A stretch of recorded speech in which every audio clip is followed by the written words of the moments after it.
guys, that is where the sheep went off yesterday. I just wanted to come down here and glass it and make sure there wasn't a dead sheep there. Almost certain I missed. I mean, even if I seen one there, I don't know how I'd get to it.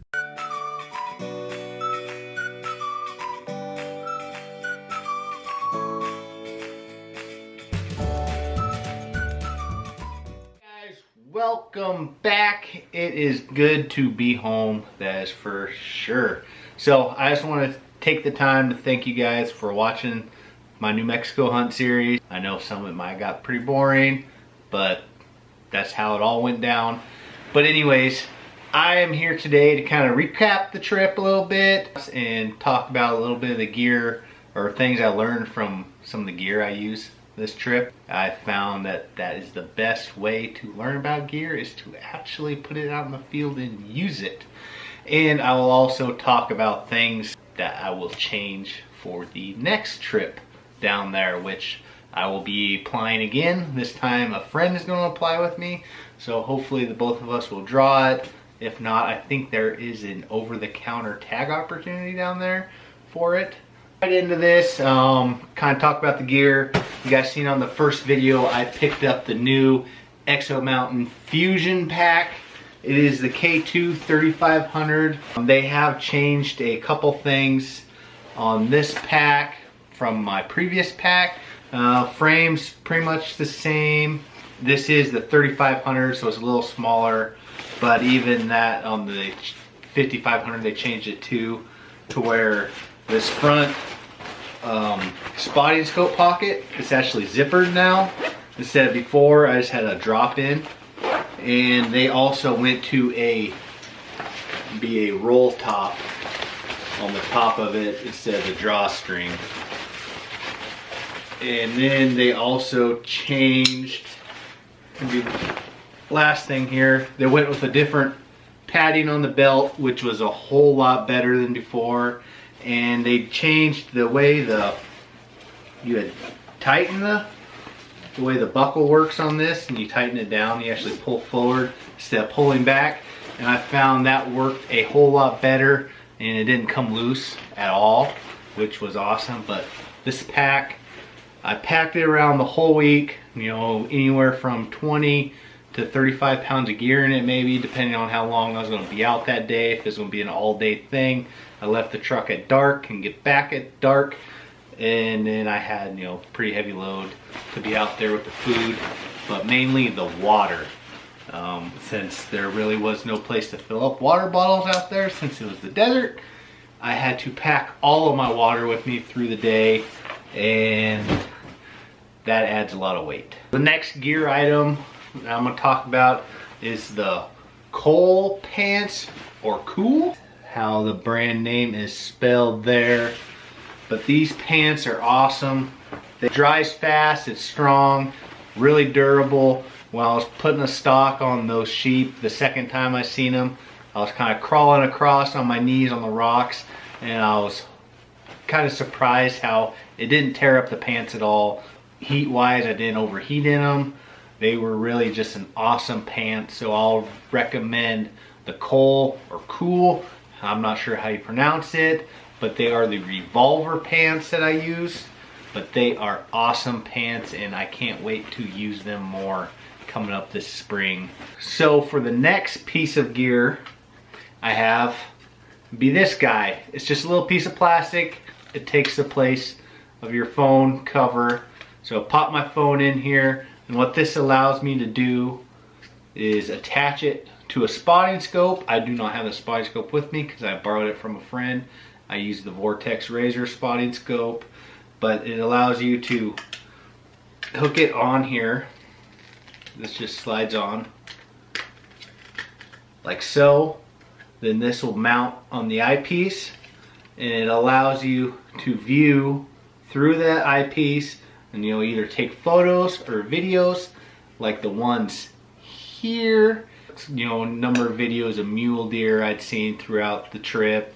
And then on that Thursday when I got into the sheep, I spotted them from, it was almost a mile away with the spotting scope, and I got this footage with the phone scope, which, I mean, it turned out pretty decent for as far as it was. But so that's the phone scope adapter. Okay, so things I learned on this trip, it was different than I have ever done before. I've never really hunted in the desert, spent a lot of time glassing. The tripod and the bino system is essential for hunting like this. It just makes things a whole lot better. The area I went to was really open, a lot of rolling hills, you know, nothing too steep. Terrain wasn't bad at all. Hiking around, covered a lot of ground, glassed a lot of ground. The second area I went to was a little more the sheep country I was expecting to find. This is where I'm hunting. Pretty crazy stuff. Really crazy. A lot of steep hills and, you know, some cliffs, and it was different, that's for sure. I know getting around on the edges, especially when I was looking to see if I actually hit that sheep I shot at, getting around down there it was sketchy to say the least sometimes, because you just hope the rocks stay where they're supposed to. But it was really cool, and I really can't wait to get back to that area. I just wish I'd have hunted that area a lot more. So the things I'm going to change for the next time down there is I will be taking my jumping jack trailer next time. Comfort wise, it just sleeping in the back of the truck, it wasn't that comfortable at all for me. Me being 6 foot tall and the bed of my Tundra is 4 feet, sleeping at an angle like that, even then it wasn't that comfortable. So the jumping jack trailer, being able to sleep comfortably at night, being able to have room to move around in there, maybe bring a heater too, because it did get cold at night, down to like 30 degrees or below. So having that trailer with the heater and be able to move around at night, sleep comfortably, it'll make the trip a whole lot more fun instead of misery at night when you're trying to sleep and you can't. And also, I will probably be bringing a four-wheeler. I thought I could get by with the mountain bike, but on most of the roads down there I thought I'd be riding the bike on, I found that the road itself was just a whole lot of big loose rock, and it just wasn't to the level of mountain biking I wanted to take on. It's just, I didn't want to wreck. Plain and simple, didn't want to wreck. You know, drop my gun, break something on my gun, break something on myself. The four-wheeler will be a whole lot better to get around on, especially that second area where the road was really rough. You know, you could get through it with like a Jeep, four-wheel drive Jeep lifted, but my pickup just couldn't do it. And having a four-wheeler would have saved me a whole lot of walking, because it was like 3.5 miles down to where I could just start glassing at. If I was able to ride a four-wheeler down there, I'd be able to get out a lot more farther from that area instead of burning up all that time and effort just getting to that spot. And shooting sticks. The reason why I'd want to bring shooting sticks is when I took the shot at that sheep, like I said, I'd glassed it from a mile away, looked at my phone at the map, try to figure out which ridge it was on while I was glassing. You know, I was counting the ridges, but there was a ridge I could not see. So when I got over there thinking they were in the little draw, or where they disappeared into the little draw where I thought they would be, they were not there. They were actually one more over. So as I was crossing that last ridge that they were on after I expected to see them but didn't, coming across the top, that sheep had stood up like at 150 yards from me, and I was only able to shoot offhand at it, because if I would have tried to get down, rest on my pack, or even like there was no juniper right by me to rest on, no branches, none of that. So I was shooting offhand. If I would have had a set of shooting sticks, I might have been able to make a little more steady of a shot. It's just kind of one of those things where, you know, the sheep stood up, presented itself. I made the decision to take the shot, figuring I had, you know, a good shot window, because those things, they're pretty quick. They don't like to hang around once they sense danger.